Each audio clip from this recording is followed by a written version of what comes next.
오늘 주시는 하나님의 말씀은 이사야서 22장 4절로 14절 말씀입니다. 그러므로 내가 통곡한다. 다들 비켜라. 혼자 더 통곡할 터이니 나를 내버려 두어라. 내 딸 내 백성이 망하였다고 나를 위로하려고 애쓰지 말아라. 주만군의 하나님께서 친히 환상골짜기에 혼란과 학대와 소란을 일으키시는 나를 이르게 하셨다.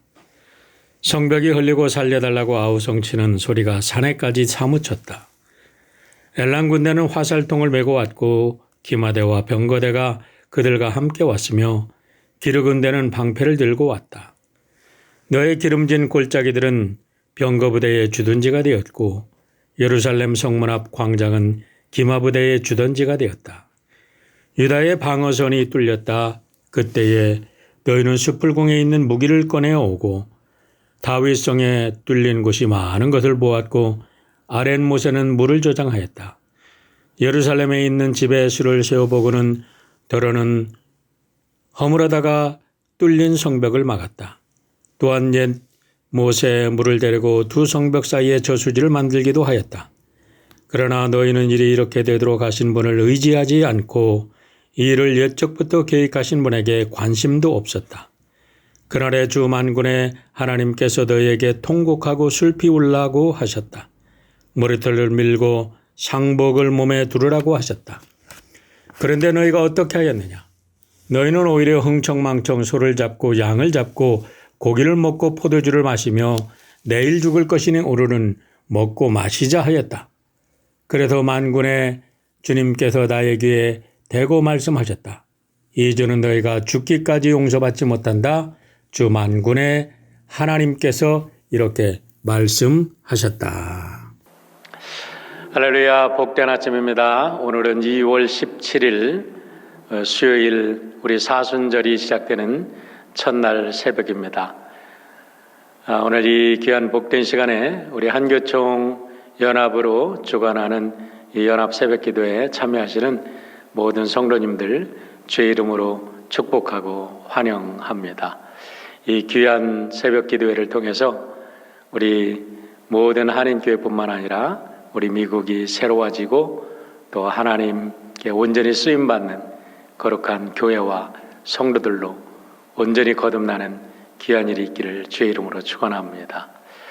코로나가 시작된 지 거의 1년이 다 되어가고 있습니다.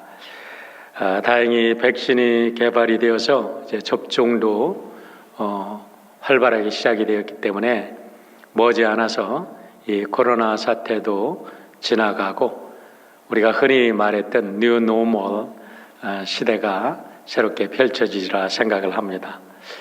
지난 1년 동안을 우리가 긴 겨울잠을 잔 동면의 시간에 비유한다면 이제 지금은 이 동면에도 깨어나 새봄을 맞이할 준비를 할 때가 아닌가 이런 생각을 합니다.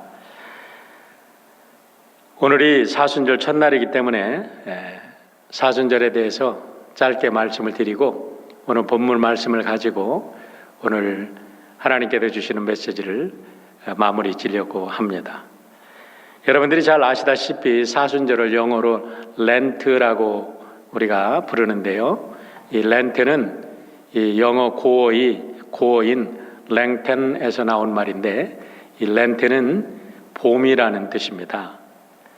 지난 1년 동안 혹한 겨울과 같은 코로나 팬데믹을 경험한 우리 모두에게 봄의 의미를 가진 2021년 사순절은 그 어느 때보다도 우리들에게 큰 의미가 있게 다가오는 계절이 아닌가 믿습니다. 교회력으로 1년이라는 사이클을 살펴볼 때 1년의 시작은 강림절부터 시작이 됩니다. 사주의 강림절이 지나면 성탄절이 오고 성탄절이 지나면 주연절이 오고 주연절이 이제 지나고 나면 우리가 사순절을 맞게 되지요. 제2의 수요일을 시작으로 해서 사순절을 맞게 되는데 오늘이 바로 그 제2의 수요일이면서 사순절 첫날이 되는 거지요. 이 40일 사순절이 지나고 나면은 이제 부활절이 오는데 이 부활절 전에 한 주간을 우리는 순환주간이라고 이야기를 합니다. 그러니까 사순절 안에 한 주간은 순환주간, 사순절의 마지막 주간은 순환주간으로 우리가 지키고 있습니다. 그리고 부활절이 지나고 나면 오순절이 다가오고요. 50일 지난 다음에 50일째 이제 부활절 오순절을 지나고 나면 성령 강림주일 오순절을 맞게 되지요. 그렇게 되면 우리가 성령으로 충만해서 이제 하나님께서 또 예수님께도 우리에게 명하신 사명을 감당하는 일반 이제 여름을 맞게 됩니다. 이런 때는 우리가 여름 성경학교도 하고 선교도 가고 수련회도 가고 또 선교 여행, 단기 선교 여행, 또 장기 체류하면서 선교하시는 분들 가서 격려도 하고 이렇게 성령 충만 받고 이제 한여름을 지내고 나면 감사절이 돌아오고 감사절 다음부터 또 강림절이 이제 시작이 되어서 우리 크리스찬들의 캘린더는 이렇게 계속해서 이런 사이클로 1년을 이렇게 마무리 짓게 되는 거지요. 그런데 이와 같은 교회력이 중요한 이유는 교회의 모든 행사들이 교회력에 따라서 결정이 되고 또 이 교회력에 따른 많은 이벤트들, 행사들을 우리가 진행하면서 우리 성도들은 우리들의 영성을 그 속에서 형성해 간다는 겁니다. 사순절 동안의 렉셔너리, 우리가 선구집을 보면 우리 선구집을 따라서 설교하시는 교회들이 많이 있는데 이때는 사순절 첫 주간이 예수님이 공생애를 시작하면서 40일 동안 금식기도한 것으로부터 시작을 합니다.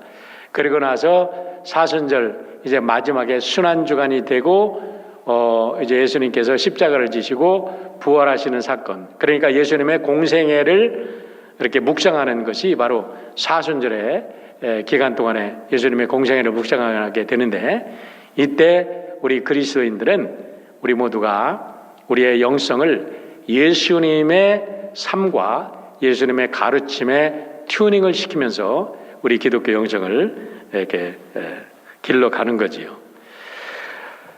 이 전통적인 사순절의 영성 훈련으로 여러 가지가 있는데요. 첫 번째는 회개의 기도입니다. 그리고 두 번째는 금식을 하죠. 금식이나 우리가 기도나 같이 생각하기도 하는데 또 육식을 금한다든가 아니면 렉티오 디비나라고 얘기를 해서 우리가 거룩한 책을 읽는다. 그래서 성서를 읽든지 아니면 옛날 같으면 교부들의 책을 읽든지 지금 같으면 여러 가지 신앙 서적을 읽는다고 생각할 수 있습니다. 그러면서 또 한 가지는 이제 중요한 게 암스기빙이라고 그래서 우리가 사순절 동안에 우리가 전략한 것 모아가지고 가난하고 힘들고 어려운 사람들에게 적선을 하는 겁니다. 그리고 자기의 모든 정욕이나 자기가 좋아하는 것들을 끊으면서 셀프 디나이얼, 자기 부인을 통해서 우리가 영성을 형성해가는 것들이 전통적으로 행해왔던 사순절의 영성 훈련인데 요즘에는 다양하게 응용이 되어서 우리 나름대로 각자 우리 성경 각자 영적인 훈련을 합니다. 근데 어떤 우리 젊은이들을 보면은 내 사순절 동안 콕을 먹지 않겠다, 콕을 마시지 않겠다, 나쁜 습관을 끊겠다 그러는데 사순절이 끝나고 나서는 다시 돌아가는 거예요. 그런 훈련이 아니라 진정한 사순절의 훈련은 우리가 40일 동안 우리가 계속해서 그것을 반복하면서 훈련을 해서 나쁜 습관은 끊어내고 좋은 습관은 형성을 해서 우리가 평생 동안 그 좋은 습관 속에서 우리의 삶을 쌓아감으로 우리가 보다 나은 그리스도인의 삶을 살아가게 되는 것이 우리 사순절이 우리들에게 주는 귀한 훈련이라고 생각을 합니다. 특별히 이번에 한교총에서 이번 사순절 연합 새벽기도 동안에 팬데믹과 나의 믿음이라는 주제를 가지고 믿음의 글을 공모를 하게 되는데 여러분과 또 저 자신에게도 강력한 권고를 하는데 40일 동안의 스피리추얼 저널, 영적 일기를 매일 써보시고 그 영적 일기 중에서 좋은 것을 선택해서 우리 한교총에 보내가지고 우리 모든 목사님들 뿐만 아니라 이번에 참여하는 모든 분들이 함께 이 귀한 우리 영적 일기를 모아서 나중에 책으로 한번 발견하면 참 좋겠다라는 생각을 합니다. 어쨌든 이 일을 격려하기 위해서 한교총에서 상금까지 걸었어요. 그러니까 여러분들 각 교회에서 광고를 잘 보시고 상금이 탐나서가 아니라 우리가 함께 서로를 격려한다는 차원에서 적극적으로 이 믿음의 글 공모전에 함께 참여해 주시기를 바랍니다. 또 하나 권면드리고 싶은 것은 이 사순절에 금식을 하는 것이 우리의 굉장히 전통적인 사순절 영성 훈련인데요. 하루에 한 끼 정도, 물론 당뇨가 있는 분들은 금식이 불가능하겠죠. 그러나 할 수만 있으면 우리가 금식에 참여해서 금식미를 모으는 심정으로 나중에 우리가 헌금을 해서 우리 어렵고 힘든 곳에 또 선교지로 아니면 어려운 교회를 돕는 일에 사용됐으면 좋겠습니다. 우리가 작년에 참 어려운 시절 아니었습니까? 그런데 우리 한교총에서 작년에 16만 불을 모금을 해서 46개 어려운 교회를 도와주셨다는 말씀을 듣고 얼마나 감동을 했는지 우리 한교총 회장님을 비롯해서 모든 임원들에게 또 함께 참여하신 모든 성도님들에게 진심으로 감사를 드립니다. 이번 사순절 훈련을 통해서도 이와 같은 일이 버금가는 일이 있기를 간절히 바랍니다. 디모데후서 2장 21절에 보면 이런 말씀이 있습니다. 누구든지 이런 것에서 자기를 깨끗하게 하면 귀 쓰는 그릇이 되어 거룩하고 주인의 쓰심에 합당하며 모든 선한 일에 준비함이 되리라 라는 말씀이 있습니다. 그렇습니다. 성경적인 관점에서 보면 이 세상의 모든 문제들은 악의 문제라기보다는 선의 부재라고 볼 수가 있는 것입니다. 다시 말하면 코로나 팬데믹 동안에 코로나의 질병의 위협과 또 죽음의 위협으로 우리가 많이 시달렸습니다. 참 이런 것도 어려운 일이지만은 더 중요한 것은 그럼에도 불구하고 이 코로나로 인해서 우리가 움츠러들지 말고 하나님의 생명을 담대하게 증거하고 그리스도의 복음을 담대히 증거하는 선한 사람들이 사라진다는 것이 진정한 문제라는 겁니다. 얼마 전에 유튜브 채널을 통해서 한국의 한탄강에서 젊은이가 고기를 잡는 그런 채널을 한번 보고 제가 큰 감동을 받았습니다. 한번 영상을 한번 잠깐 볼까요? 네. 제가 이 영상을 보고 큰 영감을 얻고 깨달음을 받았는데 뭐냐면 아무리 세상이 어렵고 힘들고 엄동설한이 온다 할지라도 꽁꽁 산천 초목이 얼어붙은 것 같다 할지라도 그 찬물 아래에는 싱싱한 물고기들이 살아있다는 거예요. 저는 그것을 보면서 바로 이것이 교회의 모습이 되어야 되지 않겠는가. 이 세상 모든 것이 다 얼어붙었다 할지라도 교회만큼은 살아 움직여야 되지 않겠는가. 교회만큼은 하나님의 사명받은 자들로 이때야말로 복음에 그리스도의 복음을 전할 가장 좋은 찬스라는 것을 우리가 깨닫고 우리가 열심히 하나님의 사명을 감당할 때가 되지 않았는가 이런 생각을 해보게 된 것입니다. 이제 우리는 얼마 안 있어 새봄을 맞이하게 될 것입니다. 그러면 구체적으로 어떻게 새봄 새 시대를 맞이할 것인가 오늘 본문을 통해서 짧게 말씀을 정리하려고 합니다. 오늘 말씀은 이사야서 13장부터 23장에 기록된 10개 나라에 대한 심판 중에 하나님께서 유다와 그리고 그의 백성 예루살렘 멸망에 대한 심판과 경고를 하는 말씀이 삽입되어 있는 내용입니다. 22장의 내용은 히스기야 왕 때에 아수르 왕 사네립이 예루살렘을 침입했을 때 이를 배경으로 기록하고 있다는 것이 확실시 되는데요. 그 이유는 15절부터 25절에 히스기야 왕 때의 국내 대신이었던 국고를 맡았던 셈나와 엘리야김 또 요아라는 인물이 등장하기 때문에 그렇습니다. 당시의 역사를 회고하고 있는 열왕기하 18장과 이사야 36장을 보면 예루살렘을 포함한 사네립이 이제 많은 유다의 도성들을 다 정복하고 나서 마지막으로 예루살렘을 포위합니다. 그러고 나서 마지막 항복을 권유하면서 은 300달란트와 금 30달란트를 요구합니다. 이것은 전쟁이 일어났을 때 전쟁이 끝나고 나서 승전국이 패전국에 요구하는 전쟁 비용이라고 볼 수가 있는데요. 이것을 현재 우리의 돈으로 따진다면 약 2억 불에 가까운 어마어마한 돈이 되는 겁니다. 그래도 히스기야는 어쩔 수 없이 궁정에 있는 또 예루살렘 성전뿐만 아니라 모든 금과 은을 다 긁어먹고 성전의 기둥에 칠해진 금까지 긁어서 그거를 바치는데 사네립이 마음을 바꿔서 돌아가는 게 아니라 완전 항복을 요구합니다. 그러니까 히스기야 왕이 이제 사신을 보내는 겁니다. 사신을 보내서 이것을 어떻게든지 정치적인 협상을 통해서 나라를 구원해 보겠다고 사신을 보내는데 36장, 이사야 36장 3절에 이렇게 기록이 되어 있습니다.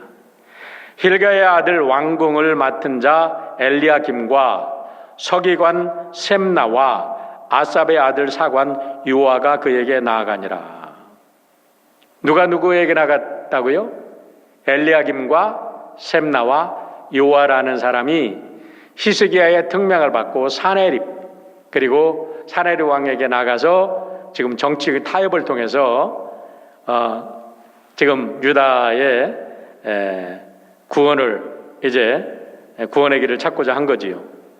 그런데 결국 그들이 나가서 사네립이 보낸 랍사게라는 장군하고 딜을 하는데 딜이 성공한 게 아니라 36장 그 이사야 그 이후를 읽어보면 랍사게로부터 갖은 조롱과 정말 치욕스러운 이야기를 다 듣고 그 협상에도 실패하고 그들이 옷을 찢고 빈손으로 히스기야 왕에게 돌아옵니다. 이런 절체절명의 순간에 히스기야 왕은 그래도 항복하지 아니하고 이때 선지자 이사야를 찾습니다. 근데 이사야가 놀라운 말씀을 전하죠. 항복해서는 안 된다. 하나님께서 구원하실 것이다. 그래가지고 히스기야가 하나님 앞에 이사야와 함께 간절히 기도할 때에 놀랍게도 그날 하나님의 기적이 일어나서 그 사나립의 군대 18만 5천을 전멸시킨 사건이 성경에 기록되어 있습니다. 자, 오늘의 본문은요, 거슬러 올라가서 아수르가 지금 히스기야 왕 때에 침공한 것을 지금 이야기하고 있습니다. 그런데 오늘 이사야 선지자가 하나님의 말씀을 통해서 말씀하고 있는 것은 이스라엘이 멸망을 당한 것은 이스라엘이 군사적으로 약해서도 아니고 아수르가 군대가 강해서도 바벨론의 군대가 강해서도 아니라 이스라엘의 백성들과 이스라엘의 지도자들이 타락했기 때문에 망할 수밖에 없다고 경고하신다는 사실입니다. 우리가 이 사실을 정확하게 봐야 될 줄 믿습니다. 자, 22장 12절로 14절에 보면 하나님께서 유다 백성들의 그 완악함을 책망하는 내용이 나오고 15절부터 19절에는 그때 당시 국고를 셈나라는 사람이 맡고 있었는데 셈나가 사리 사욕을 채우고 자기의 탐욕을 채우기 위해서 국고를 탕진하고 나라는 신경 쓰지 아니하고 오직 자기 살의 사욕만 채우는 것을 하나님께서 아시고 그를 책망하십니다. 그리고 20절로 25절을 보면 그 셈나를 갖다가 이제 제거시키고 히스기야 왕이 그렇게 사랑했던 엘리야김을 세우지만은 처음에 엘리야김이 세움받아서 잘 나가지만 나중에는 그 또한 자기의 가정만을 위해서, 가정의 가문만을 위해서 이렇게 타락의 길을 겪어서 단단한 못처럼 바뀌었던 엘리야김도 타락하는 그런 것을 경고하는 내용이 오늘의 말씀이라는 겁니다. 미래를 생각하지 아니하고 오직 자기들만의 이권과 행복만을 추구하는 백성과 지도자들이 있는 나라는 반드시 망한다는 것을 분명하게 오늘 말씀은 우리들에게 전해주고 있는 것입니다. 미국은 그렇다 치고 우리 한국의 상황, 우리의 조국의 상황을 보십시오. 지금 얼마나 위정자들이 타락하고 위정자들의 부패가 날마다 정말 나라를, 모든 국민들의 사기를, 또 국민들을 절망 속에 빠뜨리고 있는지 한번 보시길 바랍니다. 뿐만 아니라 교회는 어떻습니까? 여러분들이 아시겠지만 지난 2020년 10월 13일 날 한국에서 16개월 된 정인이라는 어린 여자 아기가 양부모에 의해서 참으로 비참하게 양부모의 가혹한 학대에 의해서 숨진 사실이 발견돼 가지고 나라가 발칵 뒤집어진 적이 있습니다. 부검 결과 정인 양의 그 사인은요, 췌장이 절단되고 후두부와 쇄골, 대퇴골이 골절돼서 죽었다는 그런 사인이 나왔다고 그래요.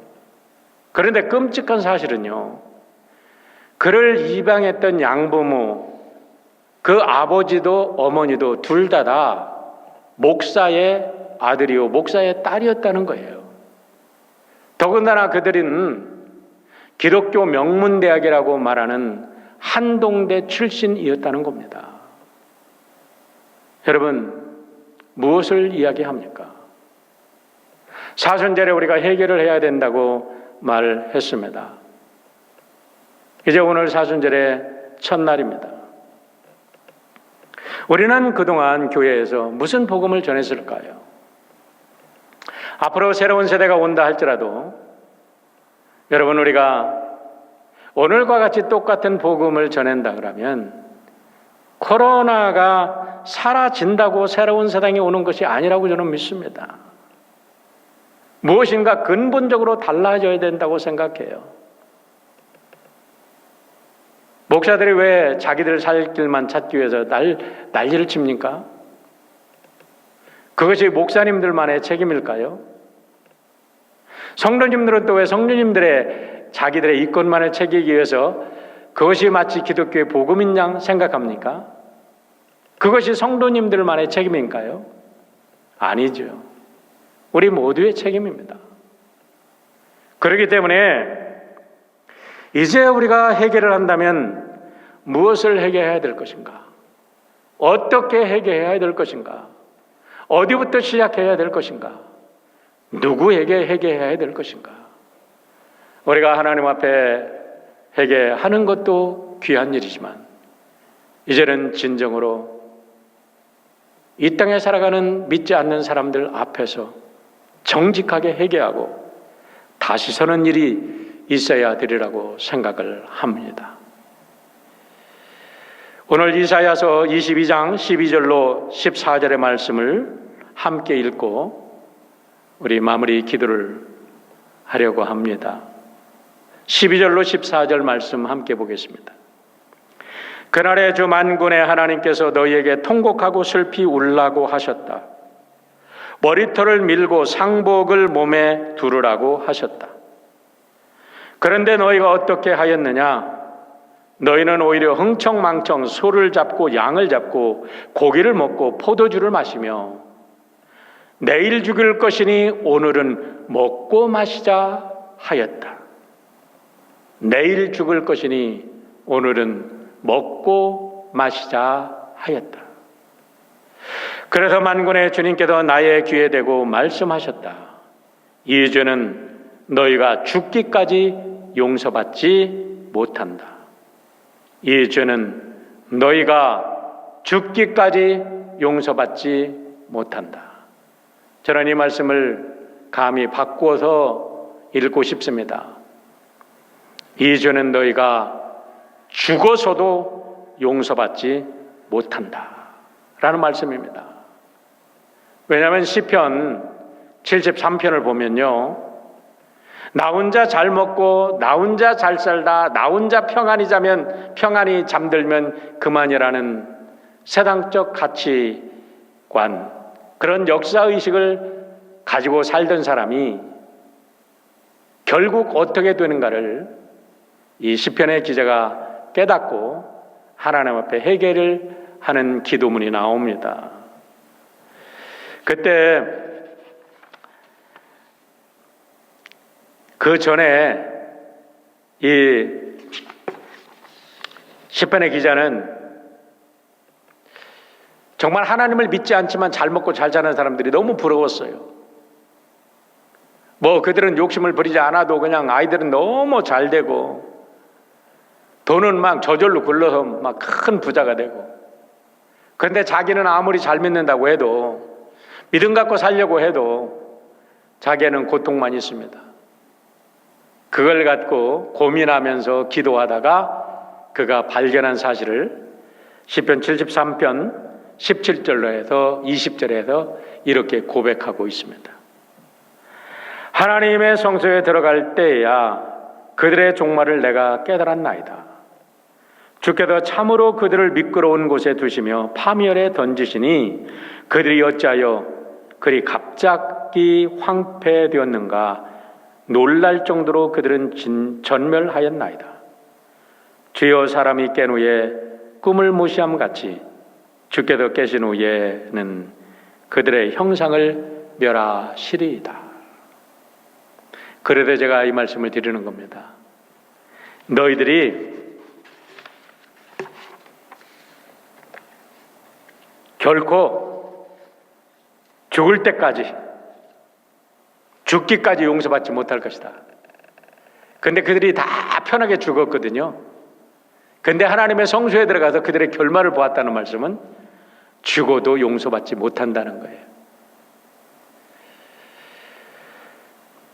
우리가 진정이 사순절을 시작하면서 우리 연합감리교회를 함께 기도하게 하시는 것은 우리만을 위한 것이 아니라 우리 미국 전역을 기도로 깨우고 말씀으로 깨우고 죽었던 영혼을 깨우라고 우리에게 허락하신 하나님의 축복인 줄 믿습니다. 우리 함께 이 사순절 말씀 묵상을 통해서 진정으로 회개할 것 무엇인지, 그리고 새롭게 우리가 취해서 새로운 시대에 진정한 교회로 하나님의 백성으로 어떻게 살아야 할 것인지를 새로운 좌표를 찍는 축복이 함께 참여하는 모든 교회와 성도들 위해 함께 하시기를 주의 이름으로 축원합니다.